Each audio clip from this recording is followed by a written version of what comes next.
Dünya adeta bir satranç tahtası üzerinde ve ülkeler ekonomi üzerinden hamlelerini yapıyorlar. Ve bu hamlelerden de en çok etkilenen varlık son dönemde biliyorsunuz petrol oldu. İyice düşen petrol 2 gece önce türev piyasalarında vadeli işlemlerde negatif fiyatları düştü biliyor musunuz? Yani tabii ki de takip edebildiğim kadarıyla anlık olarak eksi 40'ları buldu. Peki şimdi ortada sıfırlanan bir petrol mü var? Bitcoin ve Ethereum XRP, Cardano veya Stellar gibi böyle en önemli, en büyük altcoin'ler acaba bu rüzgardan, yaklaşan belki de bir rüzgardan payını alır mı ve gerçekten sıfırlanabilir mi? Dostlar yani şunu anlatmaya çalışıyorum. Bir sabah kalktığımızda piyasayı kan revan içerisinde görebilir miyiz mesela? Yani bunun fitilini bir şeyler ateşleyebilir mi? Hadi dostlar herkes toplansın. Bugün son günlerin en sıcak konularından birini şöyle bir analiz edeceğiz ve önümüzü hep birlikte şu sürekli güncellenen trend döneminde önümüzü daha net görmeye çalışacağız.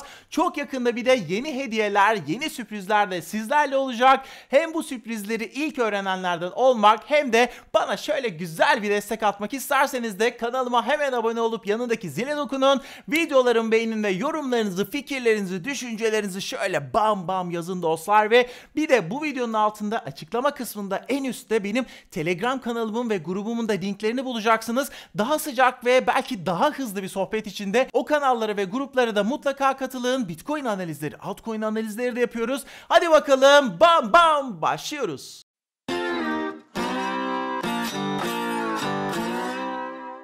Dostlar Bitcoin ve en önemli altcoin'ler sıfırlanabilir mi sorusu bence gerçekten oldukça gerçekçi bir soru ve değerlendirmemiz gereken, en azından bunu bize birileri sorduğu zaman ya Bitcoin'de sıfırlanacakmış ya kanka falan ne diyorsun bunu söylüyorlar dediğinde malı ortaya koyup çat çat cevap vermemiz gereken bir soru bence. Ama öncesinde isterseniz petrol tarafında neden bir savaş var ve fiyatlar neden böyle anormal şekilde düştü, bunu herkesin anlayabileceği şekilde en yalın, en basit haliyle anlatmaya çalışacağım. O yüzden videoyu izlemeyi, sonuna kadar izlemeye devam edin. Şimdi dostlar bakın, öncelikle tabii ki de ben bir petrol uzmanı falan değilim. Ancak size tabii ki de araştırdıklarımı, okuduklarımı, bana mantıklı gelenleri sizlerle paylaşacağım.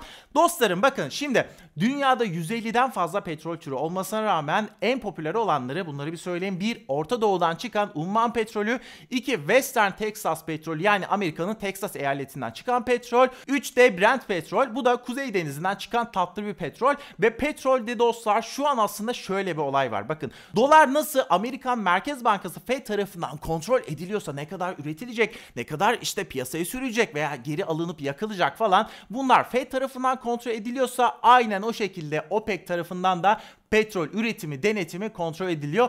En çok petrol talep eden ülkelerde bildiğiniz gibi Çin ve Amerika. Ve buraların ekonomik seviyesi de petrol fiyatlarını etkiliyor. Neyse bunlar zaten klasik bilgiler ama şimdi bunları geçip sıcak olaylara gelelim. Petrol neden bu kadar düştü? Yani aynı kriz akabinde işte Bitcoin'i, altcoin'leri, en önemli altcoin'leri de sıfıra düşürebilir mi? Bu sorunun net yanıtına yatırım tavsiyesi katiyen vermeden geçeceğiz dostlar ama petrol bir zamanlar tam 147 dolardı. Petrolün bu tarihi düşüşünü işte koronavirüsle birlikte hayat durdu. İnsanlar evden çıkmıyorlar, evde kalıyorlar. Bütün dünyada evde kal kampanyaları başladı. Dolayısıyla da işte petrole talep azaldı. Yani bu kafaya bağlıyorlar ama bu bence olsa 2 gece önceki sert düşüşü getiren önemli bir ateş gücü olabilir. Önemli bir güç olabilir ama halbuki petrolde düşüşler koronavirüsten çok da önce başladı. Bunu zaten medyayı takip eden hemen herkes biliyor. Petrolle tarihi düşüşün ilk fitilleri aslında Suudi Arabistan'ın ortaya çıkıp petrolle artık fiyatları ben belirlerim abi demesine dayanıyor dostlar. İşte bunu söyledi ve akabinde üretimi de 3 kata çıkartarak Avrupa'ya Rusya'dan çok daha ucuza petrol satmaya çalışmak istemesiyle aslında bunlar ateşlendi. Bunlarla başladı. Arabistan'dan sonra Irak ve Kuveyt'te zaten fiyatları düşürdü. OPEC koronavirüs nedeniyle üretimleri düşürün çağrısı yapsa bile bunu ne Rusya ne de Arabistan tarafı dinlemedi dostlar. Hatta Arabistan üretimleri artıralım, fiyatlar daha da sert şekilde düşsün ki rakipleri saf dışı bırakalım stratejisini çok sert şekilde oynamaya başladı.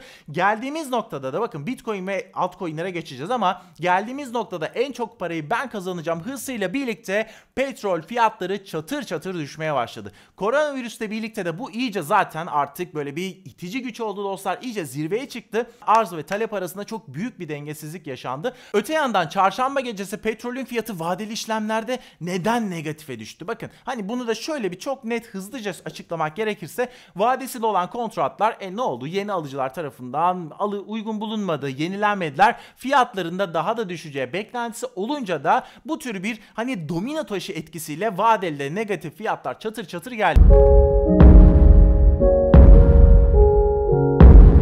Bu arada bu işten en zararlı çıkanlardan bir tanesi de muhtemelen kim oldu abi? Amerika Birleşik Devletleri oldu. Hani ben bunu gördüğüm zaman şunu söylüyorum. Hani ister misiniz abi kendi petrol şirketlerini iflastan kurtarmak için yeni bir kurtarma paketi adı altında tekrar çatır çatır trilyon dolarları basıp o petrolleri satın alıp gerek hisse senedi piyasasında gerekse de işte gerçekte bu fiyatları tekrar yukarı doğru çeksin. Olur mu olur, yani gerçekten doları karşılıksız şekilde istediği kadar basabilecek bir ülkeden söz ediyoruz ama bunun da uzun vadeli çok da sert etkileri olmaz da değil. Bollaşan dolar dünyada hakimiyetini kaybedebilir mesela. İşte o noktada da hemen geliyoruz. Başta Bitcoin olmak üzere ona eşlik edebilecek Ethereum gibi bugünün en büyük kriptoları şöyle bir sahneye çıkabilir. Az sonra konuşacağız. Hiç merak etmeyin dostlar ama bir şey söyleyeceğim size. Bakın, petrol Amerika'da en çok nerede var? Onu söyleyeceğim size. Petrol Amerika'da en çok nerede var? Texas'ta var. Texas cumhuriyetçi bir yer ve Trump yaklaşan seçimde buralardan çok fazla oy bekliyor.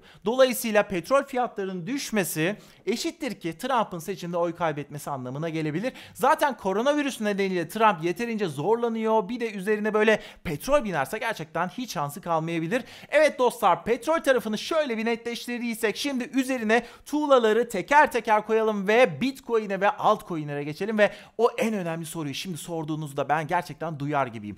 Petroldeki tarihi düşüşten, çöküşten Bitcoin ve en önemli altcoin'ler etkilenecek mi? Yani petrol gibi sıfırlanabilir mi bunlar? Dostlar evet, şimdi ben lafı hiç uzatmadan şunu bir söyleyeceğim. Elbette söylediklerim kesinlikle yatırım tavsiyesi değil. Ancak bakın, kendi analizlerime geçmeden önce bir saniye.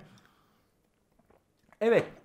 Bunu isteyen, özellikle Bitcoin'in sıfıra düşmesini isteyen, bekleyen, yatırımcılarına para kaybetmesini böyle dört gözle bekleyen bir takım çevreler var. Hatta mesela Ripple'ın CEO'su Brett Garlinghouse var ya, onun da yer aldığı ve CNBC'nin destek verdiği İsviçre'nin Cenevre kentinde düzenlenen Davos'taki bir panelde BCG Dijital Yatırım'ın CEO'su Jeff Schumacher şu açıklamalarda bulunuyor. Bitcoin'in sıfıra doğru koşacağına inanıyorum. Harika bir teknoloji ama şahsen bir para birimi olduğuna ben inanmıyorum diyor bu adam. Herhangi bir şey üzerine kurulu bir teknoloji değil diyor ama burada bunları söylüyor kendisi ama ben burada şu küçük ama çok önemli notu eklemek istiyorum.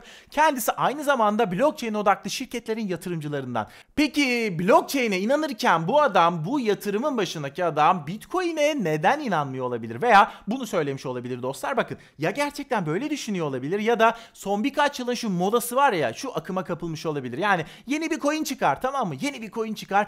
Bitcoin'e veya Ethereum'a çak. Onlar şöyle zayıf, Bitcoin şöyle yavaş, Ethereum şöyle falan filan, şöyle iyi, böyle kötü falan. Biz işte Bitcoin'in ve Ethereum'un tüm eksiklerini kapatmaya şöyle full force geliyoruz falan diye böyle bir çalışma yap. Böyle bir senaryoyla yükselmeye çalış dostlar.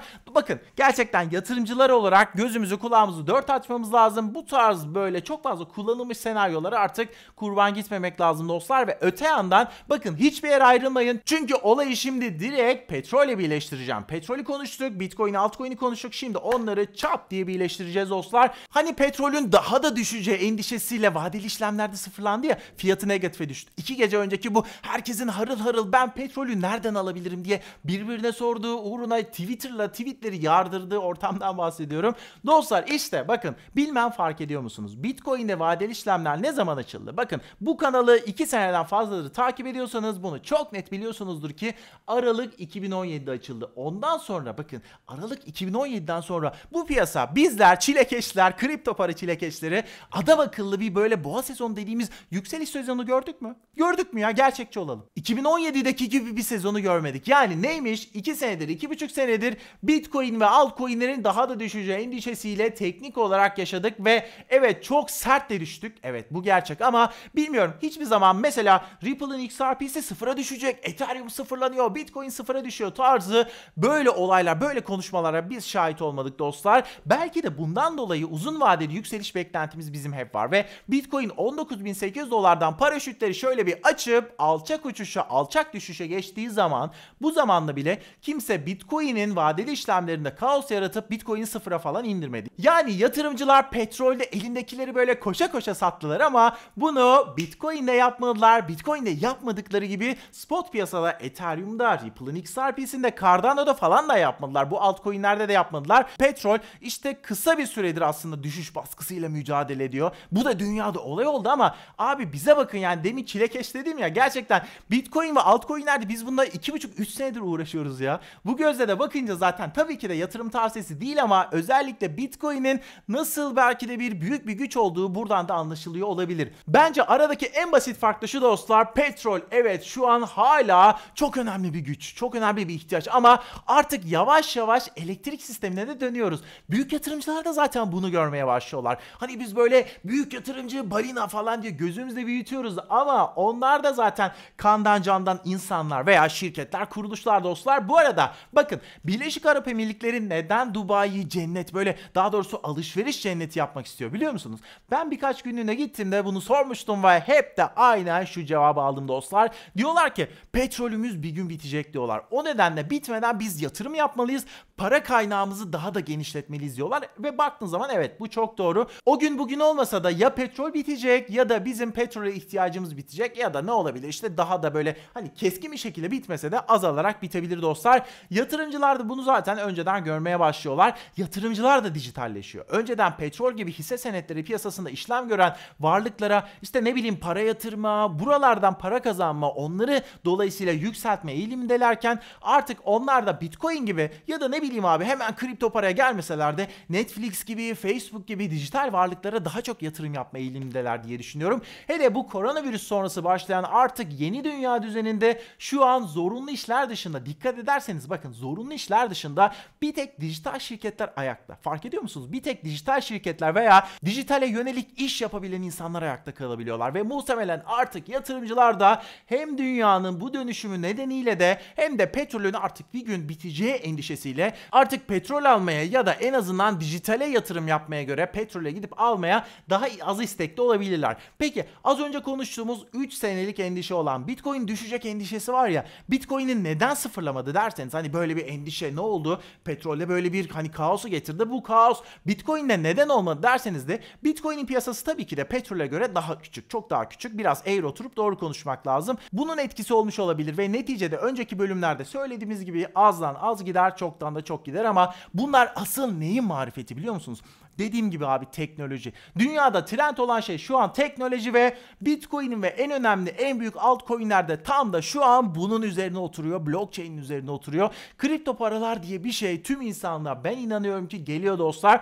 Dolayısıyla yatırım tavsiyesi katiyen olmasın ama her ne kadar çok manipülatif bir piyasa olsak da bunu kabul ediyorum. Balinalar, robotlar bu piyasada böyle bir cirit atsalar da dostlar, sadece bunlardan kaynaklı olarak Bitcoin ve en büyük, en önemli altcoin'lerin sıfırlanması bana gerçekten çok zor geliyor. Ne yapacaklar? Bakın ne yapacaklar? Hadi Amerika'da kripto para piyasasını, borsalarını kapatsınlar abi. Piyasayı kapatamazlar da borsaları kapatsınlar. Ne olur abi? İnsanlar internette veya yüz yüze görüşerek işte Bitcoin ve altcoin ticareti yine yaparlar. İnsanlar buna zaten değer vermiş bir kere. Peki sistematik saldırılarla Bitcoin ve altcoin'leri halkın gözünde değersizleştirebilirler mi diye sorarsanız evet, bakın böyle bir ihtimal var. Özellikle Bitcoin'le ve altcoin'lerle yeni tanışacak insanların gözünde bunu öcü yapabilirler dostlar. Ama bunu da zaten niye yapsınlar? Hatta bakın size çok net şunu söyleyeceğim. Ben gerçekten inanıyorum. Bugün Amerika Birleşik Devletleri Bakkt platformu gibi Bitcoin endeksli şirketler ortaya çıkmaya başladıkça, Bitcoin'e yönelik ürünlerin yanına altcoin ürünleri de eklendikçe, her ne kadar XRP yatırımcılarına atılmış çok net bir kazık olarak düşünsem de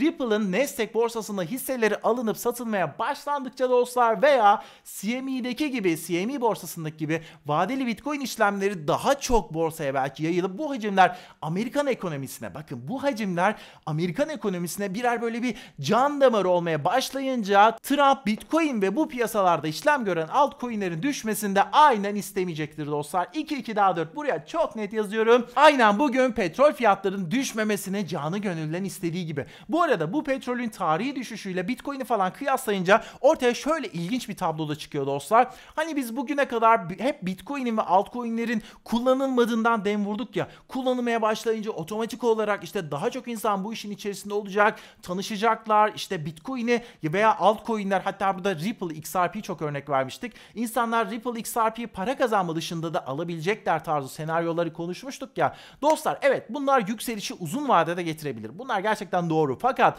fazla kullanımının olması da bugün petrolde gördüğümüz gibi fiyatlarını ben belirleyeceğim dediğim bu kapışmaları, bu kaosu, bu tartışmayı beraberine getirebiliyor dostlar. Peki şimdi yani ne demek abi? Her şeyde bir denge lazım. Kripto paraların, Bitcoin, altcoin'in evet kullanılması lazım ama kaos yaratacak kadar da talep edilen bir şey olmaması lazım bence petrol örneği gibi. Yoksa daha da sıkıntılı zamanlar olabilir. Peki dostlar, tamam bunları konuştuk ve şimdi videonun başında söylediğimiz diğer konuya gelelim. Bitcoin ve altcoin'ler ne olursa sıfırlanabilir. Bence burada 2 tane seçenek var. Ya Bitcoin'den ve piyasadaki tüm altcoin'lerden çok daha iyi, böyle harikulade mevcut teknolojileri yıkıcı, ezip geçici ama kesinlikle bir ülkeye bağlı olmayan bir kripto para çıkacak, ya da tüm dünya ülke yönetimleri topyekün olarak Bitcoin ve altcoin'lerin kesinlikle alınıp satılmamasına yönelik ortak ve çok uzun süren kampanya yürütecekler dostlar. Bu da zaten ne kadar mümkün, bunu da size sormak istiyorum. Buna siz karar verin lütfen. Yorumlarınızı aşağı yazın. Son olarak petrolün sert düşüşü Bitcoin'i etkiler mi diye çok fazla soru alıyorum. Videoların altında, Telegram'da, özel mesajlarda falan, ki özelden yazmayın dostlar. En iyi, bana en hızlı ulaşacağınız yer her zaman ve her zaman YouTube'da yayınlanmış, konusu ilgili veya ilgisiz olsun hiç önemli değil. İstediğiniz, merak ettiğiniz soruyu YouTube'da yayınlanmış en son videonun altına gönül rahatlığıyla yazabilirsiniz dostlar. Ve bunlara topluca cevap vermek gerekirse bu videoda anlattığım gibi olaylar aslında petrol üzerinden şekilleniyor, gelişiyor. Petrol eski teknoloji. Bizim sokağa çıkarak anca iş yapabildiğimiz zamanı temsil ediyor. O dünyayı temsil ediyor. Bitcoin ise evde kalıp iş yapabildiğimiz bu yenilikçi dünyayı temsil ediyor dostlar. Şu an hangisi para kazandırıyor? Şu an hangisi para kazandırıyor? Varın bunu siz söyleyin diyerek şimdi sizlerden gelen soruları ve yorumları da şöyle hızlıca seçerek okumak istiyorum dostlar. Bu arada gerçekten çok sağ olun. Çok fazla soru ve yorumda fikirlerinizi benimle paylaşıyorsunuz. Bunun daha da katlanarak büyümesi dileğiyle diyerek bakalım sizlerden gelenleri de geçelim. Evet, Ayşe Ulu'dan şöyle bir soru gelmiş. Bitcoin mi Ethereum mu diye sormuş. Hani bu tabii ki de birini seçmek çok mantıklı değil ama eğer yeniyseniz yapılacak en mantıklı şey en basit, en küçük, en minik rakamlarla işe girip, bu dünyaya girip yavaş yavaş kaybetsek bile üzülmeyeceğimiz rakamlarla bu işi öğrenmeye çalışmak. Genel olarak portföy yapacaksanız da ne bileyim yani yatırım tavsiyesi olmasın ama %60 veya %70 Bitcoin, %30, %40 civarı Ethereum belki tutulabilir. Eğer ikisini illa soruyorsanız, karşılaştırma yapıyorsanız. Nergis Ermin çok iyi, teşekkürler demiş. Ben teşekkür ediyorum. Poyraz Aydın demiş ki merhaba Eren Bey, videolarınız çok eğlenceli. Sırf eğlenceli üslubunuz için bile izliyorum bazen. Sizden bir ricam olacak. EOS için de bir inceleme çekebilir misiniz? İnceleme videosu çekebilir misiniz diye sormuş. Çok teşekkür ediyorum. Gerçekten sizi burada sıkmadan eğlenceli, hafif böyle bir içerisine eğlence tozları da serpiştirerek videoyu daha da izlenebilir hale getirmeye çalışıyorum dostlar. Tabii ki de EOS'u da konuşabiliriz, değerlendirebiliriz. Hatta aylık analiz videolarımızda biz EOS'u da ayın sonlarında konuşuyoruz ama haklısınız, son belki 1-2 aydır bunu birazcık ihmal etmiş olabiliriz. Bence Bitcoin çok büyüyecek. İnsanlar yavaş yavaş benimseyecek. Çünkü Bitcoin finansal özgürlüğün ta kendisi ve blockchain şu anda tüm dünyada güvenlik anlamında en güvenilir teknoloji. Biraz masraflı ve çok enerji tüketiyor ama dikensiz gül olmaz. Gülü seven dikenine katlanır demiş. MNYK Gamers adlı profil. Çok teşekkürler. Çok aslında genel olarak güzel şeyler söylemiş. Ama tabii ki de buradan kimseye yatırım tavsiyesi vermiş olmayalım.